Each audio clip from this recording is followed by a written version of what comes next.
La familia en peligro. Respuesta católica ante la ideología de género. Comúnmente se habla de la familia como la célula básica de la sociedad. Entonces podemos ver a la sociedad como un cuerpo social compuesto por células que son las familias.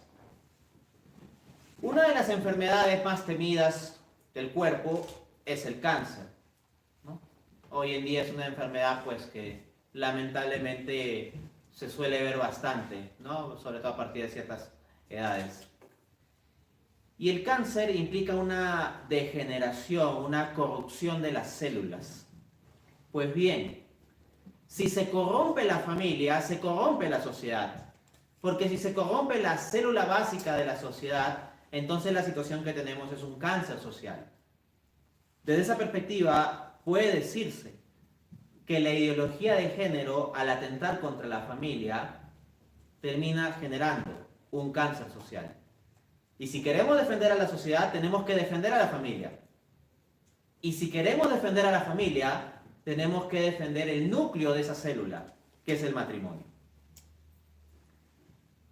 Por supuesto que puede haber por diferentes coyunturas situaciones excepcionales, pero lo normal, el orden natural de las cosas, es que la familia está constituida por varón y mujer en un contexto de matrimonio y que tienen hijos, ¿no?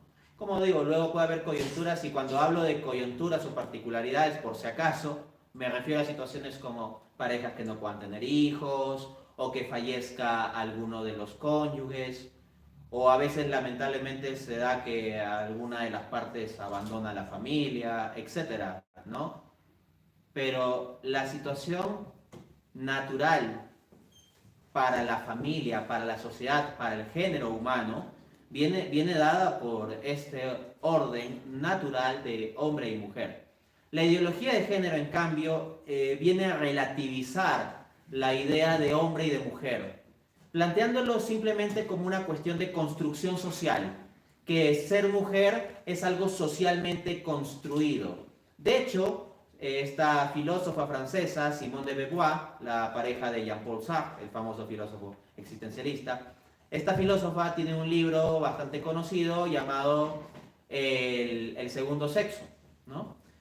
Y que es uno de los libros más influyentes en el llamado feminismo de tercera ola. Y una de las tesis que ella sostiene es que no se nace mujer, sino que una se hace mujer. Desde esa perspectiva, el ser mujer no sería una condición objetivamente dada, sino algo subjetivamente construido, o social o históricamente devenido. Entonces ya no habría un orden objetivo, esencial o natural detrás del ser mujer. Y bueno, básicamente lo mismo aplicaría para el ser hombre. Y si el ser hombre o mujer simplemente son construcciones culturales, si cambia la cultura, entonces puede relativizarse la distinción hombre-mujer y puede entrar otras distinciones y combinaciones y digresiones y matizaciones respecto de ser hombre-mujer. Al mismo tiempo, estamos en un contexto posmoderno donde prima la preferencia individual y los sentimientos. Así como el hombre moderno tendría el paradigma cartesiano racionalista del pienso luego existo, ¿no? Lo que dice René Descartes en su obra Discurso del Método, en el siglo XVII. El hombre posmoderno, el hombre de nuestra época diluido, sería una especie de siento, luego existo. Dependemos de nuestros sentimientos y lo que importa es que nos sintamos bien. Y si hay algo que nos hace sentir mal, entonces debemos descartarlo. Entonces, si hay una persona que tiene tal idea sobre su identidad sexual y se siente bien así, nuestra sociedad posmoderna suele decir, bueno, pero si se siente bien así, déjalo. Y más bien, si tú lo cuestionas en eso, lo vas a hacer sentir mal y no puedes herir sus sentimientos. Entonces se puede herir la razón, se pueden herir los principios religiosos, se puede herir la tradición, se puede herir el orden natural, pero no hieran los sentimientos de nadie. Se puede pasar por encima de todo en nombre de los sentimientos. E incluso hay países de primer mundo donde hay gente que recibe multas o va a la cárcel por pronunciarse en contra de la ideología de género. Se pisotean las libertades más fundamentales, la libertad de pensamiento, la libertad de expresión. La ideología de género no solo está destruyendo a las familias en particular, sino a la sociedad en general. La religión, la tradición, el orden natural, estamos ante un fenómeno serio. Desde esa perspectiva, la Iglesia Católica, protectora de las verdades sobrenaturales, pero también del orden natural, tiene que alzar su voz. El hombre, al dar la espalda a la fe, no viene a lo natural, sino a lo antinatural. Cuando el hombre deja de lado lo sobrenatural, no se queda en lo natural, sino llega a lo antinatural. Esto desde la teología cristiana es fácil de explicar. La naturaleza humana no está íntegra. En la teología cristiana la naturaleza humana está caída. Luego del pecado de nuestros primeros padres, nuestra naturaleza tiene una herida que la inclina hacia el mal, hacia el desorden, incluido el área de la sexualidad. De hecho, el área de la sexualidad pareciera ser una de las áreas más heridas en el ser humano luego de la caída, en el pecado original. Entonces, desde una perspectiva católica, ¿qué podemos esperar? Que si el hombre deja de lado lo sobrenatural, como está con una naturaleza caída, no destruida, pero sí caída, no va automáticamente a quedarse cómodo en el orden natural de las cosas, que sería un orden en principio dado por Dios también para el hombre, sino que la concupiscencia, el pecado, las tentaciones, las tendencias, lo van a llevar al desorden. Y va a llegar pues a lo antinatural, a cosas que no son conforme al orden natural de las cosas. Necesitamos de lo sobrenatural incluso para defender el orden natural. Esto no por motivo de que el orden natural no tenga cierta autonomía, sino por causa de que la naturaleza humana está caída. A eso me refiero. No estoy diciendo, por ejemplo, que una persona no creyente no pueda compartir ciertos principios básicos del orden natural. Puede descubrirlos por medio de su razón natural. Pero no solo están las razones en el hombre, también están las pasiones. Y las pasiones lo van a jalar a ir fuera de ese marco. Entonces, vamos a dar una respuesta católica ante esta ideología. Y comienzo tomando la voz de nuestro Señor Jesucristo. A él en cierta ocasión le preguntaron sobre el matrimonio. Ese matrimonio que está en crisis hoy en día. Hoy en día vemos que crecen tanto los divorcios. De hecho, algo que yo múltiples veces he señalado contra el discurso convencional de los ideólogos, a veces que se suelen presentar como de derecha, así, es que se centran demasiado en todo, es como que no hay aborto y que no se case cierto grupo de gente y ya está. Y así somos pro familia. Cuando uno de los problemas más graves de la familia es el tema del divorcio. Eso es algo que destruye las familias, pero yo veo que brilla por su ausencia en el discurso pro familia. Yo intento en los contextos pro familia traer un poco más sobre la mesa ese tipo de temas que no se hablan. O hay algunos que solo hablan en contra del aborto, pero no van a hablar en contra de los anticonceptivos, o hasta desde una ideología liberal pueden estar muy de acuerdo con un libre mercado de anticonceptivos, pese a que el magisterio, por la voz de Juan Pablo II, nos enseña que la mentalidad anticonceptiva engendra una mentalidad abortista. Pero yendo a la voz de nuestro Señor Jesucristo, cuando a él le preguntaron sobre el asunto del divorcio, en Mateo 19, del 4 al 5, él responde: ¿no habéis leído que al principio los creó? Cuando al principio los creó, varón y mujer los creó. Y dijo: por eso el hombre dejará a su madre y a su padre, y se unirá a su mujer, y los dos serán una sola carne. Así que ya no son dos, sino una sola carne. Por tanto, lo que Dios ha unido, que no lo separe el hombre. O sea, Jesucristo habla de frente. Lo que Dios ha unido, no lo separe el hombre. En ese contexto, los judíos estaban confrontando a Jesús con el hecho de que Moisés permitía el divorcio. Permitía que el varón dé una carta de divorcio a la mujer y básicamente era deshacerse de la mujer, porque la mujer quedaba desamparada en ese contexto social. No era que la mujer podía votar al hombre, así nomás. Era a la inversa que se daba. Y Jesús dice: Moisés permitió eso por la dureza del corazón de ustedes, pero en el plan original de Dios no fue así. Y ahí dice las palabras que les acabo de leer, el plan original de Dios. Nótense entonces cómo esta cuestión de los hijos, en el plan de Dios, en el orden natural de las cosas, viene de varón y mujer. Ese es el orden querido por Dios. Porque dice, los dos serán una sola carne. Ese término, esa idea de una sola carne, puede llevar a pensar varias cosas y tiene un significado múltiple que es rico, a decir verdad. Que tiene, es como una frase polisémica, tiene muchas significaciones. En primera instancia se refiere a la unidad conyugal entre hombre y mujer, que pasan a ser como una sola persona. Por ejemplo, yo soy casado y pues constantemente las decisiones que tomo tengo que tomarlas coordinando con mi esposa o pensando cómo pueden afectar para bien o para mal a mi esposa. Yo ya no soy una sola carne en mí mismo, soy una sola carne con mi esposa. No puedo hacer algo absolutamente independiente de mi esposa. Y lo mismo ocurre con mi esposa, o sea, ella no puede tomar así nomás decisiones absolutamente independientes respecto de mí. No se trata de un sistema de control, sino de un sistema de comunión de amor. Por ejemplo, si yo voy a hacer un gasto adicional, eso podría perjudicar la asignación de dinero para ciertas cosas para ella o para los niños.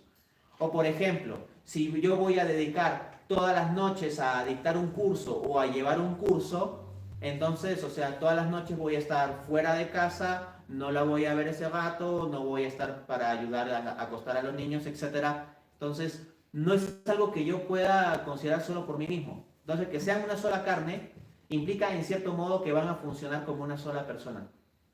El apóstol Pablo en Efesios capítulo 5 dice que el hombre debe, el esposo debe cuidar de la esposa como de su propia carne. Entonces hay esa unidad. Por otra parte está, por supuesto, cuando se habla de una sola carne, de que el hombre dejará a padre y madre, se unirá a su mujer y será una sola carne, pues se puede entender también lo que es la unión sexual. Y lo que naturalmente se seguiría de aquí sería la procreación o la posibilidad de la procreación. Y en ese sentido, lo que nosotros tenemos es lo siguiente, que los hijos son fruto natural de esa riqueza de hombre y mujer. Y tenemos que tener presente que, incluso dejando de lado la consideración religiosa y el pasaje bíblico y todo eso, porque esta conferencia la podría escuchar alguien que no crea en las escrituras y diga, bueno, son tonterías. Pero resulta que el varón tiene cierto modo especial de amar y la mujer tiene otro modo especial de amar. Por supuesto que habrá excepciones, digresiones y todo eso, pero en términos generales podemos decir que varón y mujer tienen ciertos patrones que son complementarios y que se requieren unos a otros. Por ejemplo, en mi caso, como varón, yo soy más de centrarme en una sola cosa.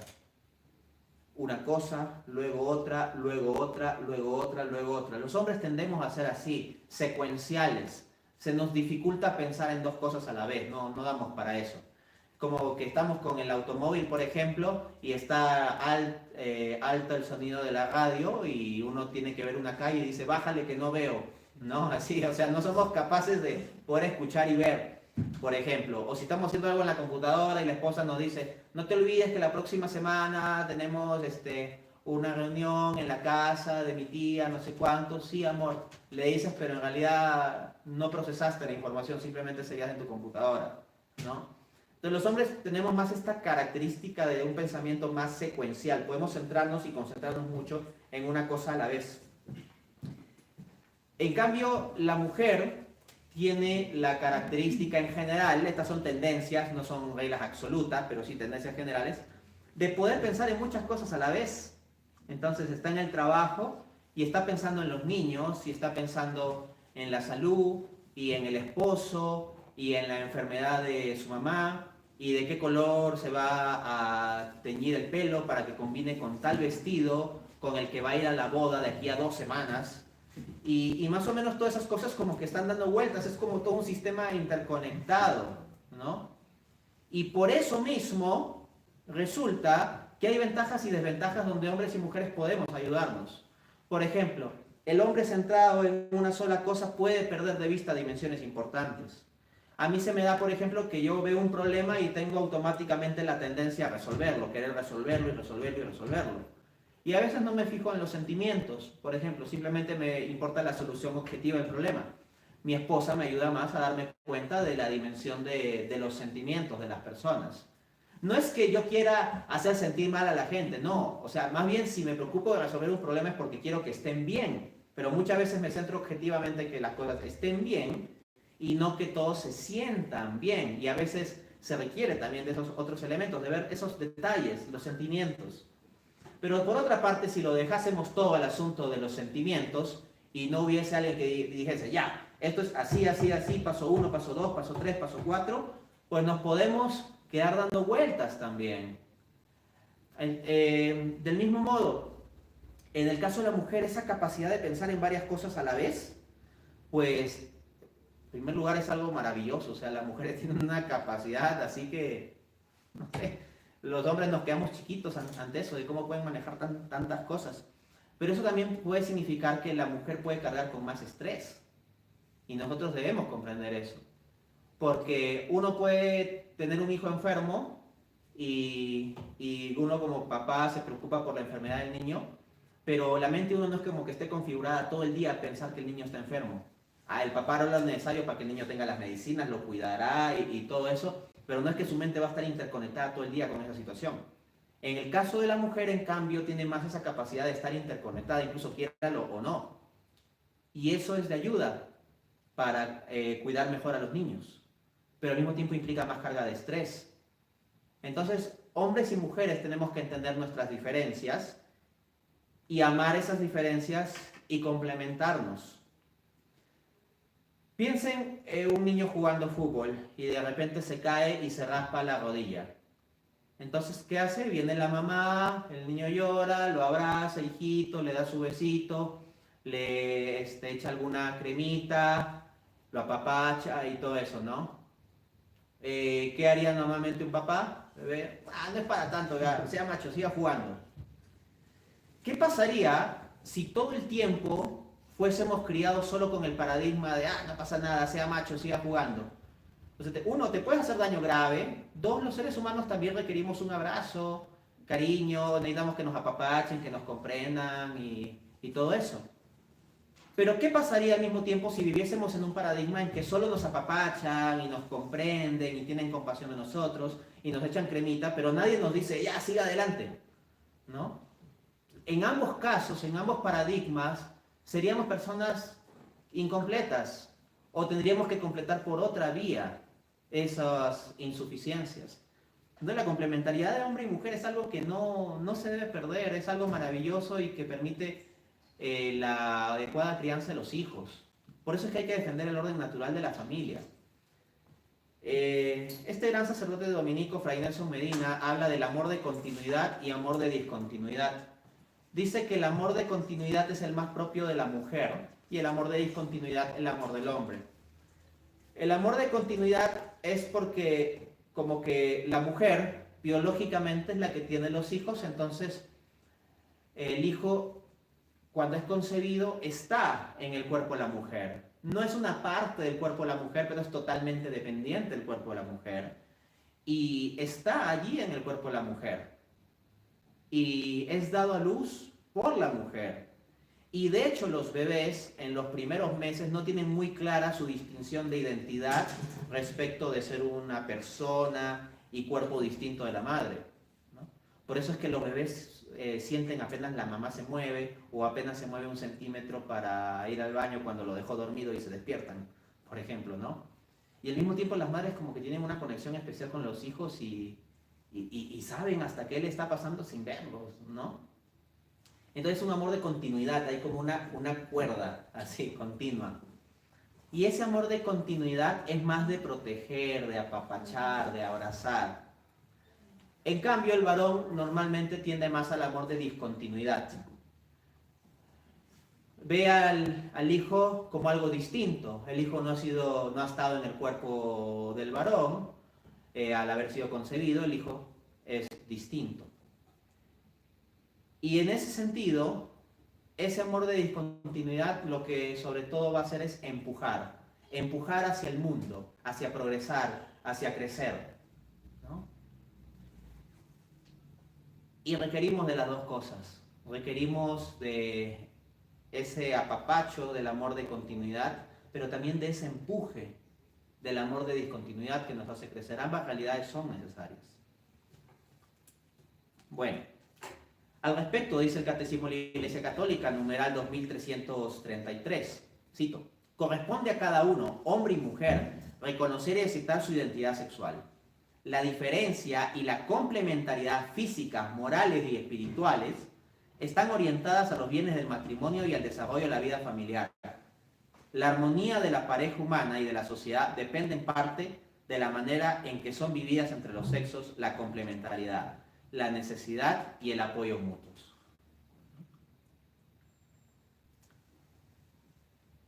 Por ejemplo, si mis hijos dependieran solo de mí, estarían vivos, ¿no? Pero no necesariamente estarían de lo mejor. Cuando mi esposa vuelve de que ha salido un rato, y no sé, yo he tenido que vestir al niño o a la niña con ropa que no combina, digo, pero está vestido, ¿no? Así ni han salido, están vivos, nadie se ha muerto, ¿no?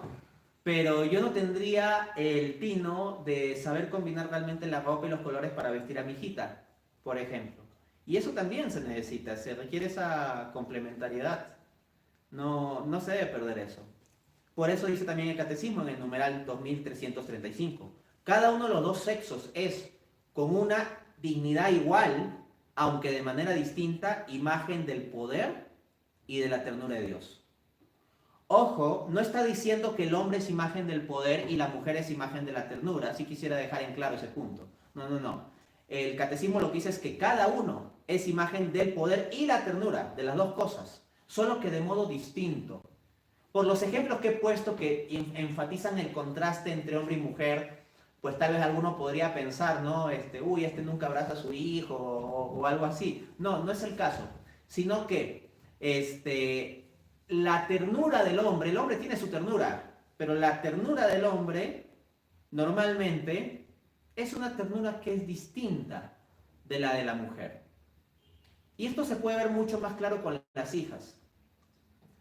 La hija puede tener todo el cariño de una mamá, pero si falta el papá, o si el papá nunca le ha dado un abrazo a su hija, o si el papá nunca le ha dicho a su hija, hija, qué bonita eres, por ejemplo, eso genera una insuficiencia en la niña.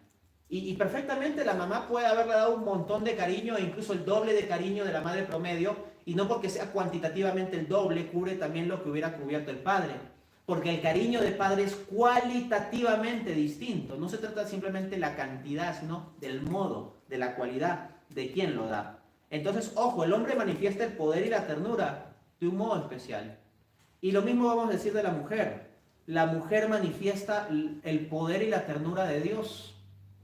No diría solo la ternura, que es muy evidente en el caso de la mujer, sino también el poder. Vamos, ¿cuántos no logramos ser hombres hechos y derechos porque tuvimos una mamá que nos regañó mucho chiquitos, ¿no? Por otra parte, la fuerza de la mujer en algo como dar a luz, o sea, yo no sé cómo será ese asunto. Dicen que duele mucho y que se compara como cuando a los hombres nos da gripe, ¿no? O sea, una cosa muy seria, así, ¿no? Que el hombre le da gripe, ya muerto el testamento, así, ¿no? Bueno, volviendo en serio, claro, o sea, hay unas escalas de dolor, ¿no? Y la mujer pues ya va a dar a luz cuando está en una escala del 0 al 10, cuando está en 8, 9, ahí la llevan ya para que dé a luz. Entonces, es una cosa muy fuerte, manifestar esa fuerza es gran cosa. Mujeres que sacan adelante a su familia con maridos deficientes o ausentes, eso es muestra de un gran poder de sacrificio y es muestra del poder de Dios también, del poder de Cristo. Son mujeres que cargan la cruz. Ahora bien, la ideología de género nos plantea que hay otras opciones, ¿no? Bueno, no podemos desconocer el hecho objetivo de que en nuestra sociedad hay personas que pues tienen otro tipo de opciones. Es un hecho objetivo. Que sea un hecho objetivo no significa de por sí que esté bien, pero significa que existe y que no podemos soslayarlo. ¿Qué nos dice la fe católica al respecto? ¿Que tenemos que actuar acaso con odio o algo así? No.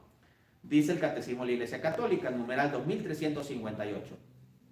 Un número apreciable de hombres y mujeres presentan tendencias homosexuales profundamente arraigadas. Esta inclinación objetivamente desordenada constituye para la mayoría de ellos una auténtica prueba. Deben ser acogidos con respeto, compasión y delicadeza. Se evitará respecto de ellos todo signo de discriminación injusta. Estas personas están llamadas a realizar la voluntad de Dios en su vida y, si son cristianas, a unir al sacrificio de la cruz del Señor las dificultades que puedan encontrar a causa de su condición. En primer lugar, lo primero que hay que decir con las personas con tendencias homosexuales, o para abreviar personas homosexuales, lo primero que hay que decir es que son personas. No debemos caer en el paradigma de pensar fundamentalmente en ellos como homosexuales. Son fundamentalmente personas, que se da el caso que pues tienen esa tendencia que es desordenada. Ahora bien, la posibilidad del pecado o el desorden nos afecta a todos.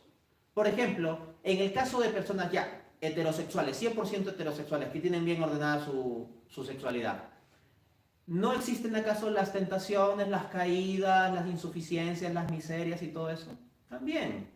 Entonces, hay que acoger también con esa misericordia. Y en el caso de personas que tengan este tipo de tendencias, pues en primera instancia hay que entender que es una situación difícil para ellos. Es una situación difícil. Y por lo tanto tiene que ser abordado con cuidado y con compasión, distinguiendo la persona de la conducta. ¿Ya? Por ejemplo, digamos que yo podría tener la condición de tener un lunar muy grande aquí en la cara y que sea muy notorio y que hasta me llamen el lunarejo, ¿no? Y se olviden de mi nombre, que me llamo Dante y todos me dicen el del lunar, el lunarejo y no sé cuántos. ¿Ya? Pero no sería una forma adecuada de hacer las cosas. Primariamente soy un ser humano, primariamente soy Dante Urbina, después se puede dar el caso que tenga un lunar o algo así, pero eso no me define, ¿no? De forma similar, esta tendencia no define a esas personas. Y esto es lo que tenemos que hacerle comprender a ellos. Es decir, tú tienes esta tendencia, pero eso no es lo que tú eres. Es algo que tú tienes, o es algo que te sucede, o es algo con lo que tú vives, pero no es la esencia de lo que eres. Y la esencia de lo que eres es que eres una criatura creada a imagen y semejanza de Dios y con una identidad que Dios mismo te ha dado.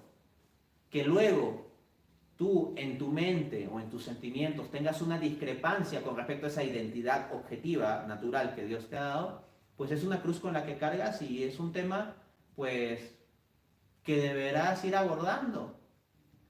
Y eso puede para muchas personas ser una tendencia permanente y tendrán que cargar con ello. Pero es una forma de cargar la cruz. Pueden elegir vivir en castidad. No es fácil, pero tienen una gran oportunidad de santificación. Si pese a esas tendencias eligen vivir castamente, pueden vivir más santamente que un heterosexual promedio que tenga sus pecados en el área de la sexualidad. Entonces, una persona con tendencias homosexuales que elija vivir castamente puede entrar primero al reino de los cielos, eligiendo vivir castamente y practicando la castidad, que una persona heterosexual, como digo, que tenga sus pecados en esa área. La Congregación para la Doctrina de la Fe, en su carta a los obispos de la Iglesia Católica sobre la atención pastoral a las personas homosexuales, de 1982, numeral 7, dice: como sucede en cualquier otro desorden moral, la actividad homosexual impide la propia realización y felicidad, porque es contraria a la sabiduría creadora de Dios. Aunque se hable mucho del orgullo, ¿no? Muchas veces lo que se descubre más a fondo es en estas personas heridas profundas, infelicidad. Piensen en el caso de personas no digo necesariamente con estas tendencias, sino en general personas que uno dice, oye, esta persona vive muy feliz, no cree en Dios, no va a la iglesia, pero se le ve siempre que está muy alegre, es el más popular o la más popular del salón o del curso, etcétera. A mí, yo he tenido la ocasión de hablar con personas que tienen más o menos ese perfil de que como son muy populares y que parece que todo está bien y que sus vidas son perfectas y que están siempre felices y todo eso. Yo he tenido oportunidad de hablar con personas así, por ejemplo, cuando están borrachos, ¿no? Sí, yo mismo estaba sobrio, por si acaso. Y me cuentan muchas cosas y revelan su corazón. No sé por qué mucha gente tiene el hábito así de contarme cosas. Un montón de veces desde que estoy en secundaria he escuchado la frase, eres la primera persona en mi vida a la que le voy a decir esto, ¿no? Y pasan a contarme algo que no le han contado ni a la mejor amiga, ni al mejor amigo, así, ¿no? Así yo me entero de cosas. Y muchas veces me he encontrado esa realidad, o sea, que personas que parecen externamente que todo está perfecto y todo va bien, por dentro tienen heridas grandes, no solo que lo van a sacar en momento de vulnerabilidad. El mismo documento nos dice en el numeral 9. Dentro de la iglesia se ha tomado también una tendencia constituida por grupos de presión con diversos nombres y diversa amplitud que intenta acreditarse como representante de todas las personas homosexuales que son católicas. Pero el hecho es que sus seguidores generalmente son personas que o ignoran la enseñanza de la iglesia o buscan subvertirla de alguna manera. Se trata de mantener bajo el amparo del catolicismo a personas homosexuales que no tienen intención alguna de abandonar su comportamiento homosexual. Una de las tácticas utilizadas es la de afirmar, en tono de protesta, que cualquier crítica o reserva en relación con las personas homosexuales, con su actividad y con su estilo de vida, constituye una forma injusta de discriminación. Entonces, ojo, el propio documento te está diciendo que dentro de la misma Iglesia Católica hay ciertos grupos de presión, como una especie de lobby, que quiere como normalizar este asunto. El catecismo afirma muy contundentemente el respeto a la dignidad humana de estas personas y que debemos acogerlas con respeto, con aprecio, con comprensión. No debe haber ninguna discriminación injusta hacia estas personas. Pero sí puede haber una discriminación de conductas, de comportamientos, no digo de personas, sino de comportamientos. Por ejemplo, si hay un alumno que en un examen hace trampa y otro da el examen sin hacer trampa, ¿los puedo calificar igual? No, tengo que discriminar las conductas. ¿Acaso algún alumno, el alumno que hace trampa y que yo le anulo el examen me puede decir, profe, me está discriminando, está yendo contra mi derecho a no ser discriminado? No, porque yo no estoy discriminando en cuanto a persona, estoy discriminando su conducta, ¿no? Por ejemplo, si yo me paso con el automóvil una luz roja y el policía me detiene, oiga, ¿por qué se pasó la luz roja? No, le digo, me está discriminando, ¿no? No me está discriminando. Seguro usted discrimina a la gente que tiene lentes o discrimina a los que somos católicos o no sé cuánto. Sería una tontería, ¿no? Lo que está yendo a mi conducta de haberme pasado la luz roja. Entonces, no debe haber ninguna discriminación en tanto la dignidad de personas. En ese sentido, o sea, tienen estas personas el derecho a la vida, el derecho a su integridad física, a su integridad moral, el derecho a educarse, el derecho a la salud, etc. O sea, los derechos básicos de toda persona humana los tienen y eso hay que defenderlo también. Pero no se trata de igualar las conductas. Entonces, uno puede discrepar de la conducta sin discriminar a la persona en cuanto a persona. No discriminemos personas, discriminemos conductas. Eso es lo que hay que discriminar. Y las malas conductas, pues, tienen que ser calificadas como erróneas, como desordenadas, como injustas, dependiendo de la categoría del caso, ¿no? A veces se ha querido pintar al recientemente fallecido Papa Francisco como un papa progre, ¿no? Pues bien, miren las palabras fuertes que da el Papa Francisco, citado por Salvatore Cernusio en el artículo del Papa, la ideología de género, el peor enemigo de nuestro tiempo. Vatican News, 1 de marzo de 2024, dice el Papa Francisco. Pedí estudios sobre esta fea ideología de nuestro tiempo, que borra las diferencias y hace que todo sea igual. Borrar las diferencias es borrar la humanidad. El hombre y la mujer, en cambio, se mantienen en fecunda tensión. Ahí la palabra tensión está entre comillas. Se requiere la riqueza de la fecunda tensión entre el hombre y la mujer, en lugar de borrar las diferencias, porque borrar las diferencias, como hay riqueza en esas diferencias, borrar o relativizar las diferencias, borrará, pondrá en cuestión las riquezas de esas diferencias. Me gusta mucho el término que usa ahí el Papa Francisco, entre comillas, tensión, ¿no? Que hombre y mujer se mantienen en fecunda tensión. Por ejemplo, la mujer puede decir, oye, hay que gastar un poco más, hay que salir, nunca salimos. El hombre cerrado, no, hay que ahorrar, ¿no? Tenemos que ahorrar. Si todo se redujese a ahorrar, tendríamos una familia muy triste. Si todo se redujese a salir y despilfarrar, tendríamos una familia con problemas económicos. Hay una tensión allí. Ojo, también podría suceder al revés. Podría ser el hombre el que va a despilfarrar. No, gasta tú, compra, salgamos, etc. Y la mujer ahí, no, hay que ahorrar. Lo que quiero mostrar es que a veces las tensiones entre cosas contradictorias ayudan a un equilibrio y a una sanidad. Entre cosas contrarias u opuestas, más que contradictorias, para ser más exacto. La tensión entre esos opuestos trae una riqueza, ¿no?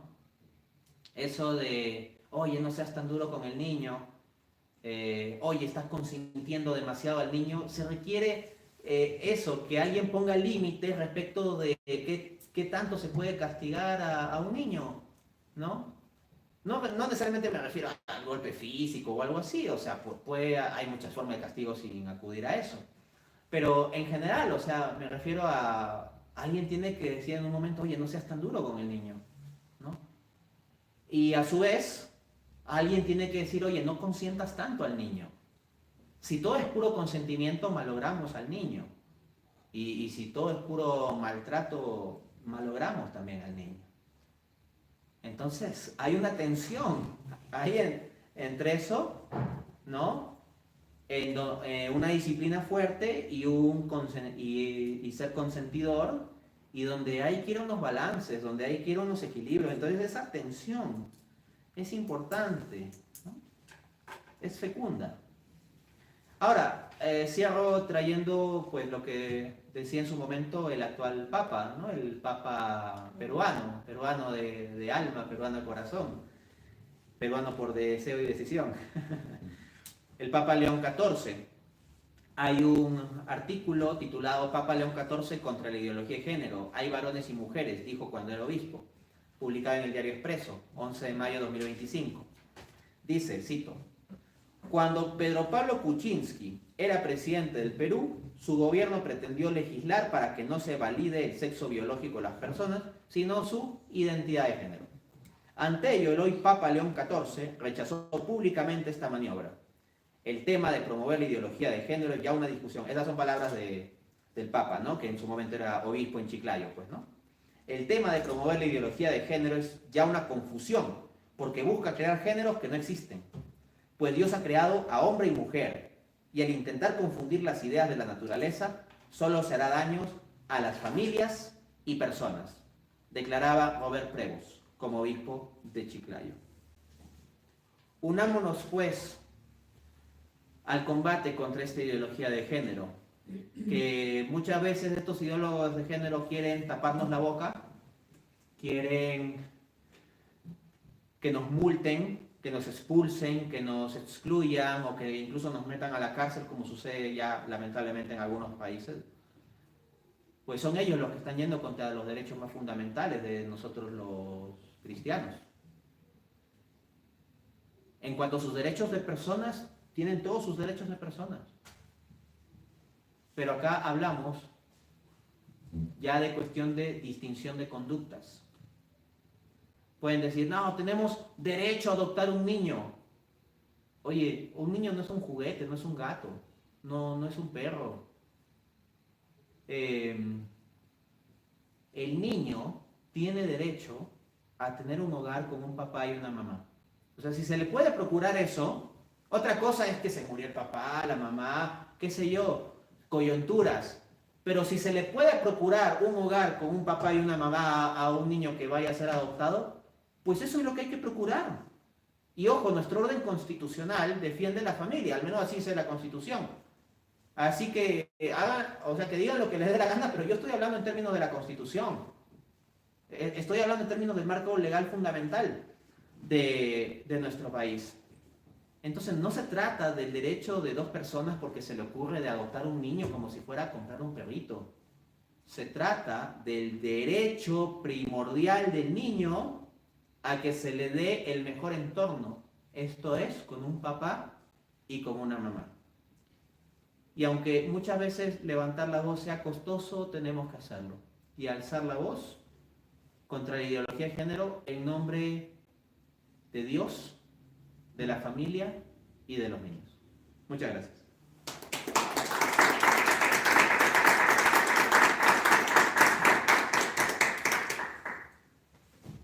No sé si hay tiempo para preguntas. Sí, sí hay tiempo para preguntas. Bueno, me dirán. Tú avisas hasta qué momento, ¿no? Sí. Dante, Ajá. buenas tardes, bienvenido. Bueno, te quería hacer un comentario, te escuchaba atentamente y justamente hace un par de días, en una conversación que tuvimos con un organismo político, yo creo que la definición actual de la persona está en la definición de ser humano. La diferenciación entre ser humano, el ser persona, el ser sujeto de derecho, exactamente. Las definiciones del hombre creo que han causado toda esta confusión. Sabemos todos que, bueno, del origen de estas ideologías, ¿no es cierto? Pero no sé qué tan consciente sea la iglesia de ello. Mira, estaba escuchándote sobre el tema de la familia y la crisis de la familia. Y por cuestiones personales veo amigos, por ejemplo, que se han casado no hace mucho por la iglesia, por ejemplo, y no entienden en absoluto lo que han hecho. O sea, pasa de ser, bueno, y se enojan cuando yo les decía, oye, pero te has casado el civil, ¿no? Sí, claro, sí. ¿Te has casado el católico? No, sí, claro. Digo, el civil es un contrato. No me des vuelta. Ya le puedes poner que es un contrato muy especial, que es mejor de los contratos y toda la jerigonza esa que enseñan en las facultades de Derecho, pues no, que ya sabemos cómo va, ¿no? Y en el otro lado no tienen respuesta. Digo, ¿te vas a divorciar? Sí. ¿Por qué? Bueno, le digo, vas a romper tu contrato, pero ¿y qué vas a hacer con el tema católico? Me dice, no sé. No voy a hacer nada porque, bueno, entiendo que no se puede hacer nada. Y le digo, oye, ¿y te preparaste para eso? No. Fue un cura amigo y el cura me dijo que, bueno, se quieren, se besan, viven juntos, qué bonito. Ya, yo los caso, porque Dios quiere que el hombre se junte a la mujer y etc. Y vaya, entonces la crisis, digo, porque el hombre está en crisis, también la iglesia como institución entiendo que está en crisis. Entonces, no sé, me gustaría al respecto escuchar una reflexión tuya, por favor. Muchas gracias por el comentario. En cuanto a su doctrina oficial, la iglesia tiene claro esto.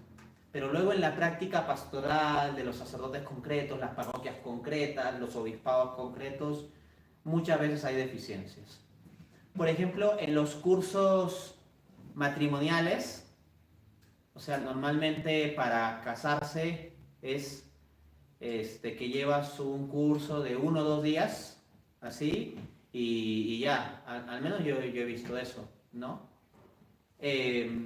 En particular, voy a ser transparente, yo para casarme no es que llevé un curso largo, o sea, llevé un curso breve, ¿no? Que fue más o menos una jornada más o menos así. Claro que, vamos, o sea, yo sí me lo tomaba muy en serio, sobre todo la formación previa, o sea, ya sabía lo que iba, por decirlo así. Algo así como alguien que se sabe los conocimientos de una carrera, pero lleva el curso de exámenes para sacar el título, digamos, ¿no? Pero se sabe a fondo el asunto, ¿no?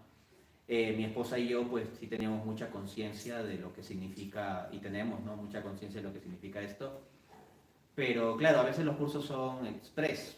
He de decir también que yo con mi tiempo limitado, pues, o sea, tampoco estaba lamentablemente muy abierto a la idea de un curso largo. pero sí me tomaba en serio el asunto de la formación para el matrimonio, solo que la había hecho a lo largo de mi propia formación cristiana, ¿no? Pero a veces las dinámicas de lo que dan de formación previo a casarse en las parroquias son como a veces superficiales, lamentablemente. No se habla de cosas como las que hemos conversado aquí, de la doctrina católica, de lo que enseña el catecismo y muchas más cosas, porque acá yo he dado unas pinceladas nomás, ¿no? Si no te hacen dinámicas así que parecen casi de psicoterapia, ¿no? O sea, cosas como, no sé, que le envuelven los ojos a la esposa para que se tire hacia atrás y el esposo la tiene que agarrar y eso es una muestra de cómo generan confianza.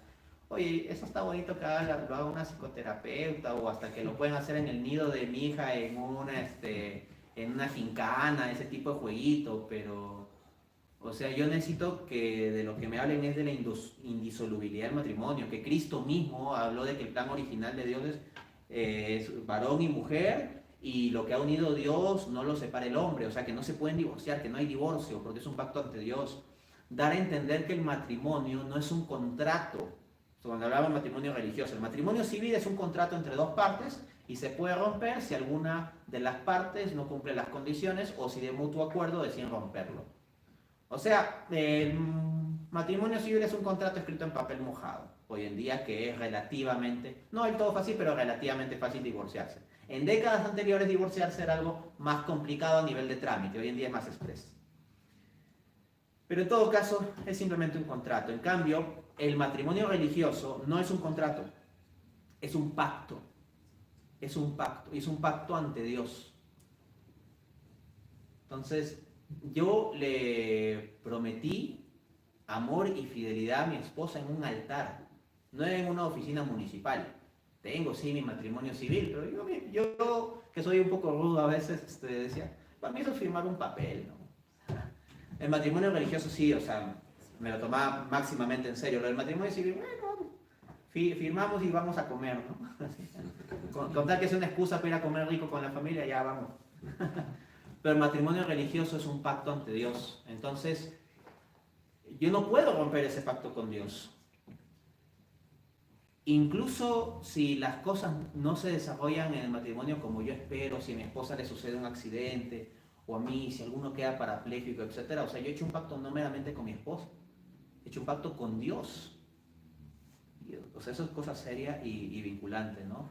Se necesita que en las parroquias se enfatice mucho más esa dimensión. Por otra parte, se habla de la distinción entre persona y ser humano, ¿no? En estas conversaciones con instancias de gobierno. Lamentablemente está habiendo una disociación entre el concepto de persona y ser humano.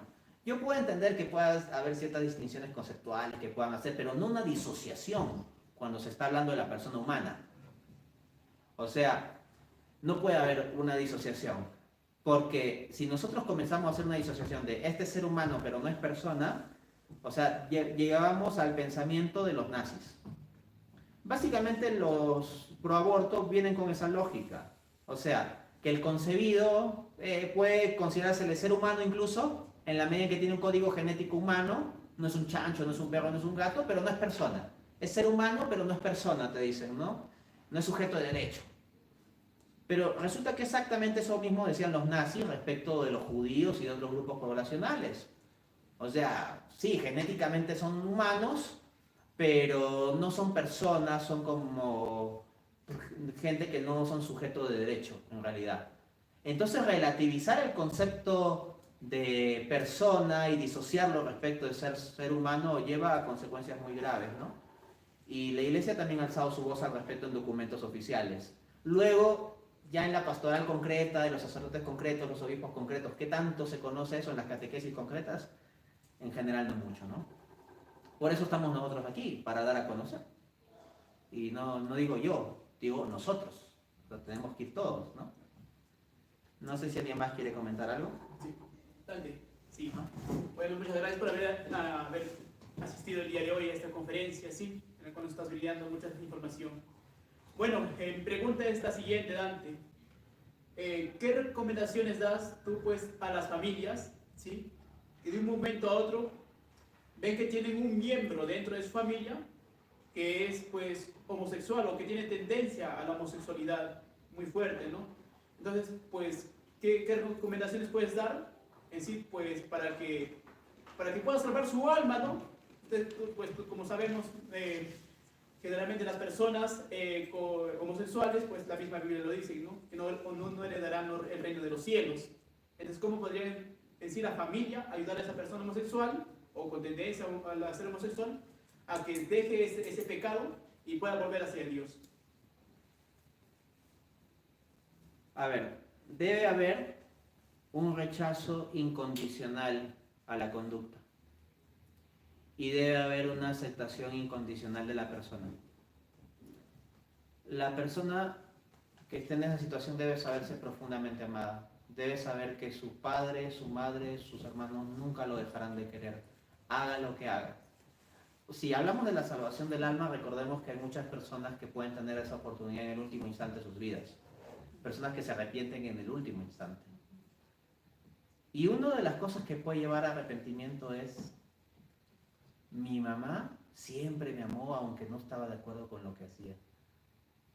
Mi papá sufrió mucho con estas decisiones que yo tomé, pero nunca me negó su cariño. Mis hermanos me dijeron que no haga esto tantas veces, pero siempre me acogieron. El ver el amor incondicional, si hablamos de salvación, es algo que ayuda mucho, es un gran testimonio cristiano. Entonces yo diría que lo primero que tenemos que hacer, más que hablar y decirle esto está mal, está mal, está mal, está mal, que ojo, sí está mal, no digo que no, pero no necesariamente lo más efectivo va a ser decir esto está mal, porque normalmente lo que va a suceder es reacción. Y más si la persona es adolescente, si es adolescente peor. O sea, tú le dices anda por la derecha, se va a ir por la izquierda, o sea, te vas a dar la contra en todo. Entonces lo que hay que hacer en esos casos es tratar de hablar con la persona tranquilamente, en momentos en que se puede hablar tranquilamente. No gritarle. Ya hablo aquí de que hay que sentarse a hablar, no de simplemente soltarle un discurso y ya. Conversar con la persona. Luego, algo que hay que hacer continuamente es orar. Porque muchas veces ya no se trata de hablar y la persona misma no quiere escuchar. Y a veces mientras más le hablamos sentimos que peor se pone la cosa. Entonces, orar y Dios tiene sus tiempos. Dios se encarga en sus tiempos. Y por último, mostrarle amor incondicional. Pero al mismo tiempo no relativizar la condena a la conducta, no digo a la persona, sino a la conducta. O sea, no aceptarle la conducta. Nada de que, hijito, yo te quiero mucho, entonces mañana vienes con tu novio y duermen acá y yo les hago el desayuno a primera hora, ¿no? Eso no es amar. Si alguien hace algo que es inadecuado, la labor de los padres y las personas que aman a ese alguien es señalarle eso, pero no dejarlo de lado, ¿no? En cierta ocasión el Papa Francisco dijo que las personas homosexuales tienen derecho a una familia. Y se sacaron de contexto las palabras del Papa diciendo, el Papa está diciendo que tienen derecho a adoptar hijos, a adoptar niños, etc. No, el Papa nunca dijo eso. Cuando se ve el contexto completo, esas declaraciones del Papa, a lo que él se estaba refiriendo es que no debían ser expulsados de la familia. Algo así como que venga, no sé, el primo con ese tipo de tendencias a la cena de Navidad y no, tú no entras a mi casa porque tú no eres de la familia. No, entonces el Papa Francisco se estaba refiriendo a eso, a que tienen derecho a no ser excluidos de la familia. No dijo tienen derecho a formar una familia, sino a tenerlo. Se refiere al sentido de pertenencia. Eso, exacto, ¿no?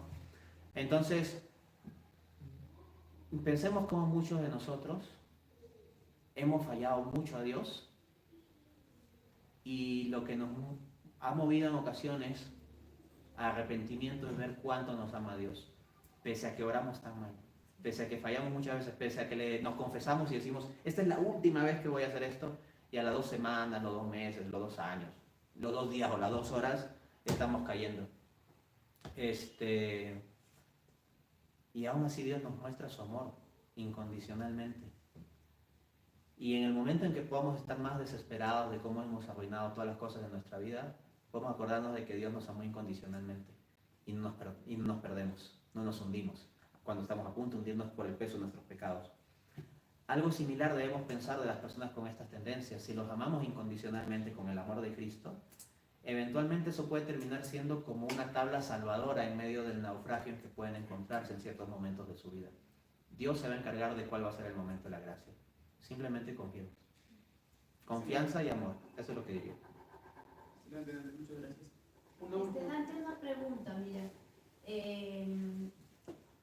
Hasta ahora, o sea, ¿qué han investigado? O sea, ¿por qué la homosexualidad? O sea, ¿es genético o es que en la sociedad ya se corrompe la persona?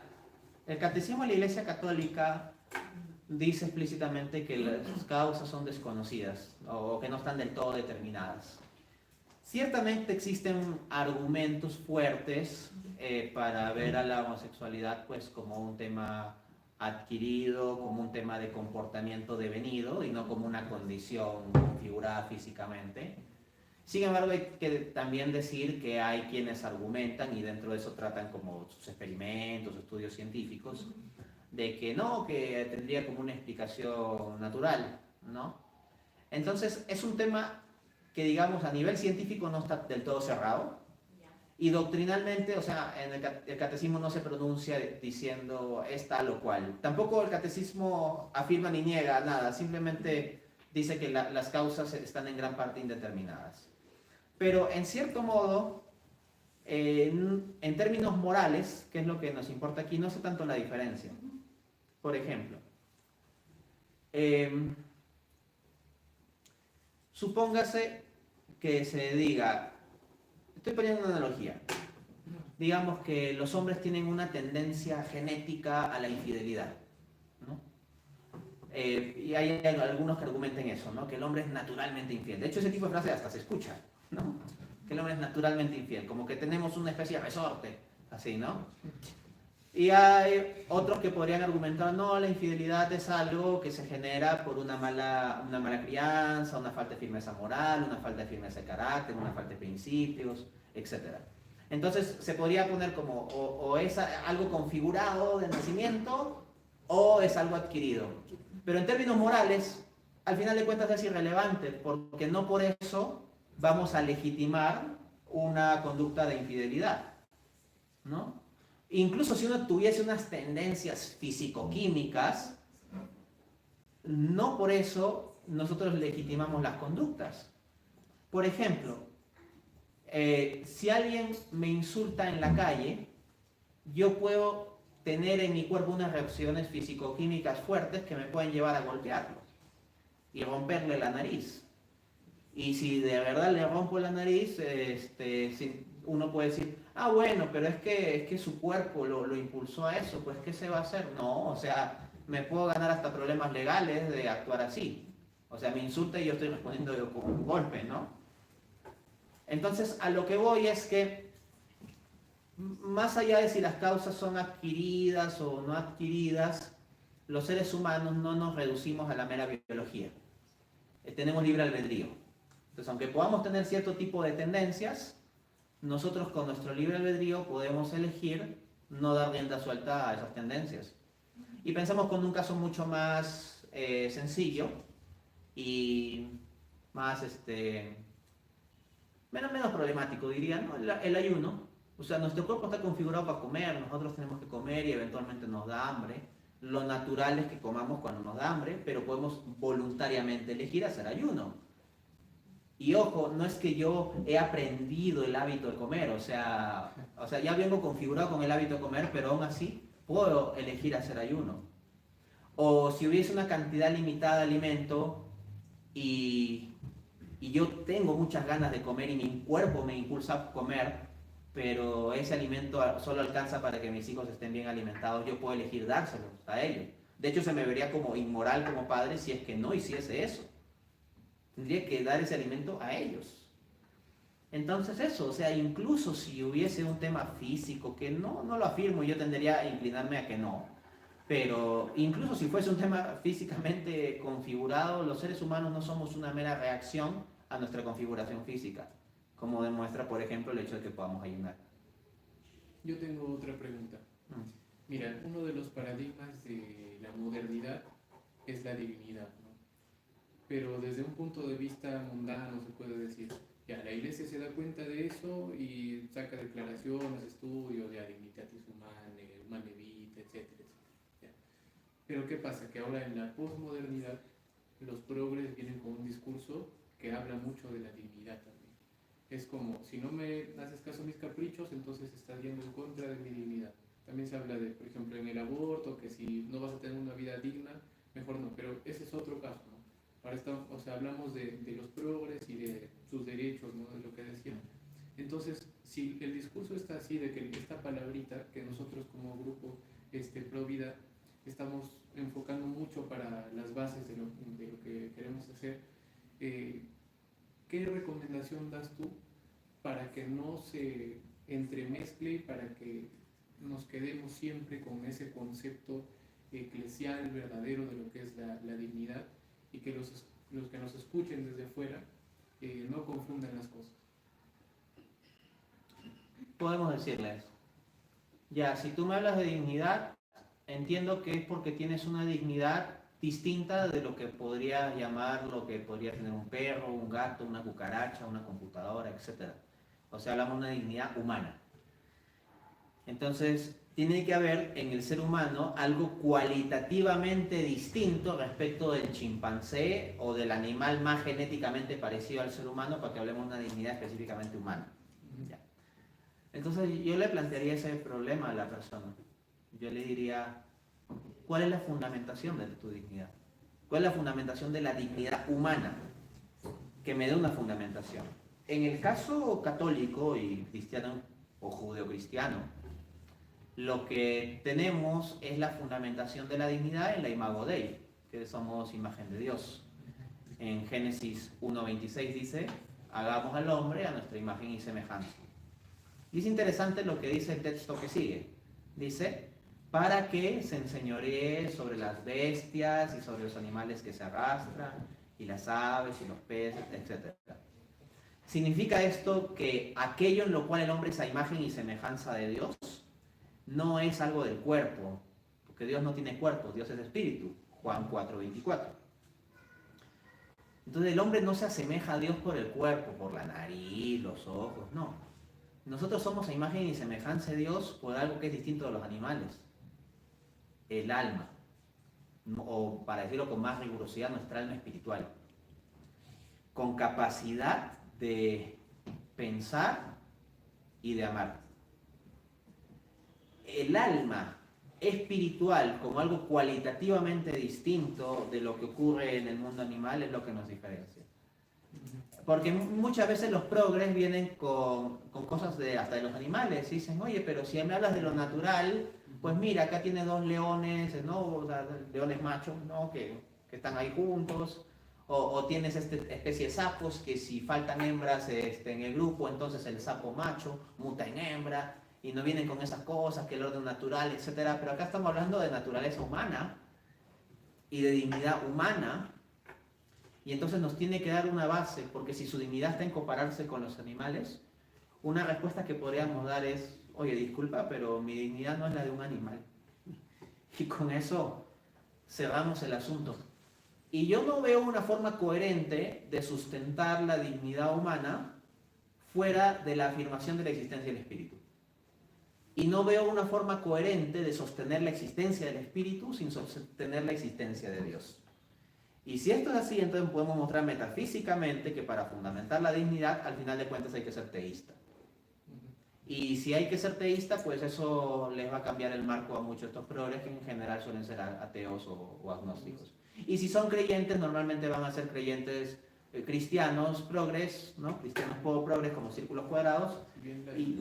Y ahí se le podrá mostrar pues su inconsistencia con las propias fuentes cristianas y mostrar que no es realmente cristiano, ¿no? Yo creo que esa sería la forma de abordar.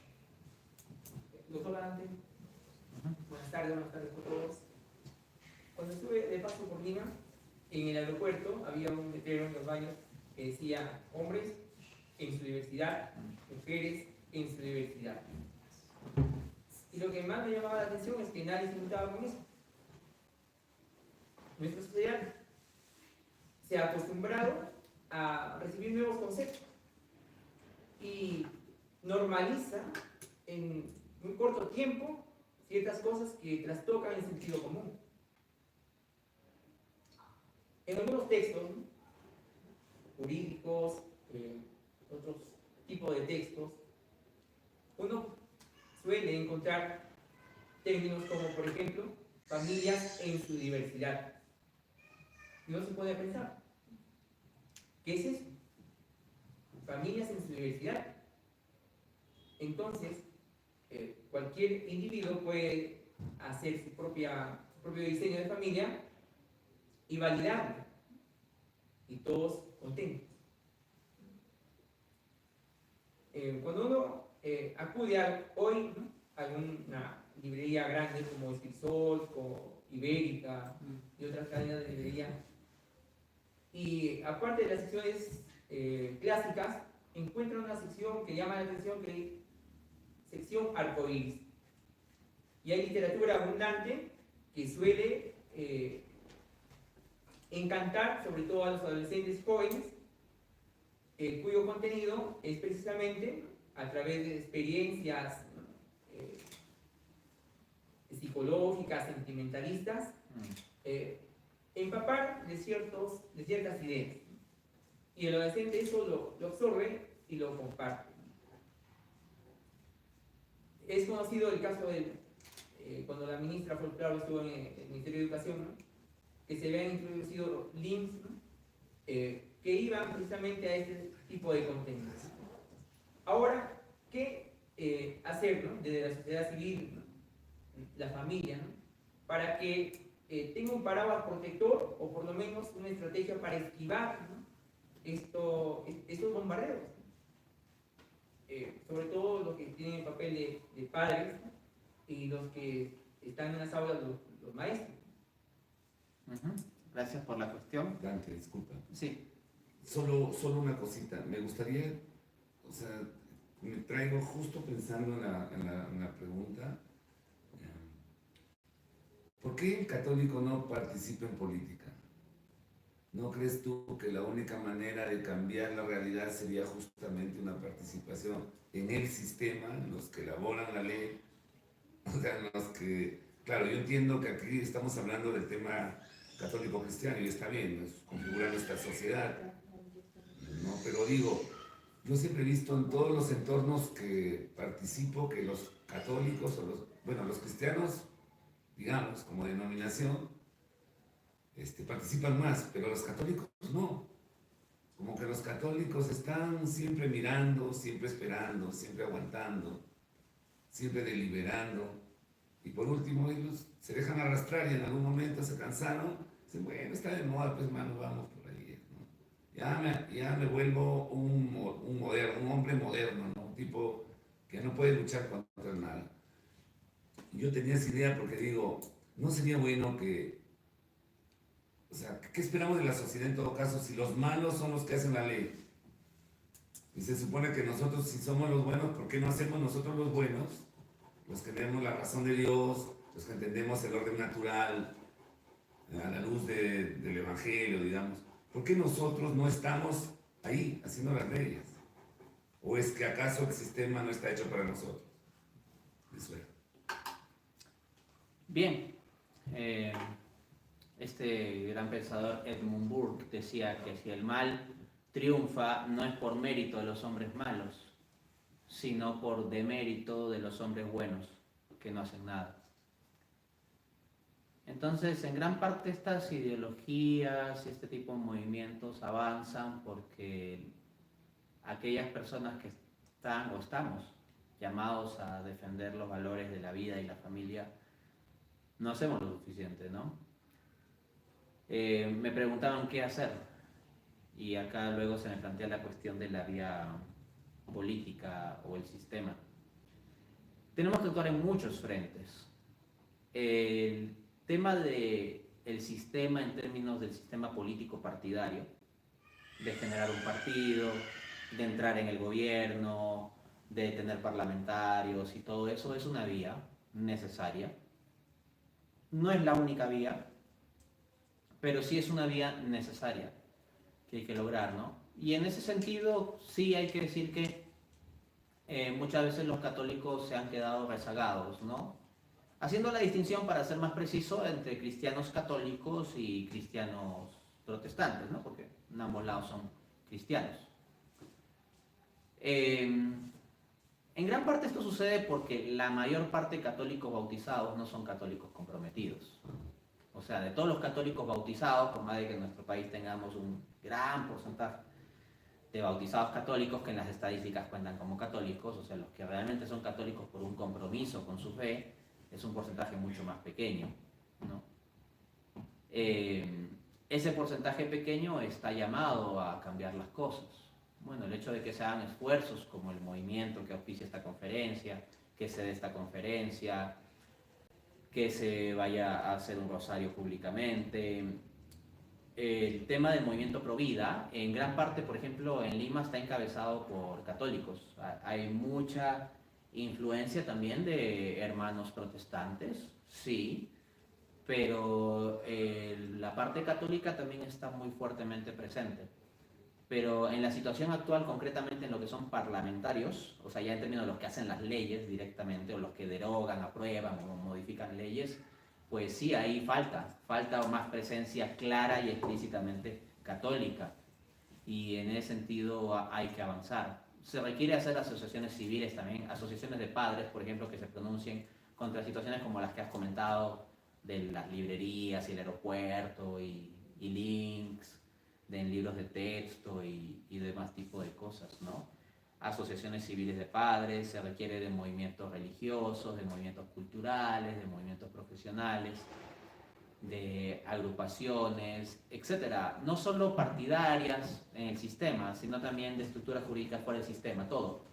Se requiere transformar la educación, se requiere que en las parroquias se explique más la sana doctrina. Y en la medida en que ataquemos en todo ese conjunto, lograremos hacer retroceder a la ideología de género. Nuestro país, Perú, es uno de los países donde la ideología de género ha avanzado menos en Hispanoamérica. Sin embargo, eso no debería ser alentador, porque nuestra situación es difícil. Más bien nos muestra que en otros países ha avanzado muchísimo más. Entonces, tenemos que ponernos las pilas, porque en México, por ejemplo, donde ha avanzado mucho la ideología de género, hace unos 20 años eso era casi impensable. Entonces, así como para nosotros ahorita es impensable, de aquí a 20 años nosotros podemos estar en una situación donde la ideología de género haya avanzado mucho. ¿Y qué es lo que hay que hacer para que eso no suceda? Actuar en muchos frentes, involucrarnos, comprometernos. Eso va a implicar en ocasiones arriesgarnos, pero ¿de qué le vale al hombre ganar el mundo entero si pierde su alma? Hay ocasiones en que tenemos que arriesgarnos. Los primeros cristianos arriesgaban sus vidas mismas, ¿no? Por ser cristianos. Bueno, a nosotros no se nos pide tanto, se nos pide arriesgar otras cosas. Tenemos que estar dispuestos a hacerlo. Humanamente es muy difícil, pero tenemos que confiar en que Dios va a cuidar de nosotros y que no nos va a dejar solos. Y que si nos arriesgamos, hay alguien que está cuidando de nosotros por sobre nuestros riesgos, que es Dios mismo. Mateo 6:33. Busquen primero el reino de Dios y su justicia, y lo demás vendrá por añadidura. Gracias. Sí.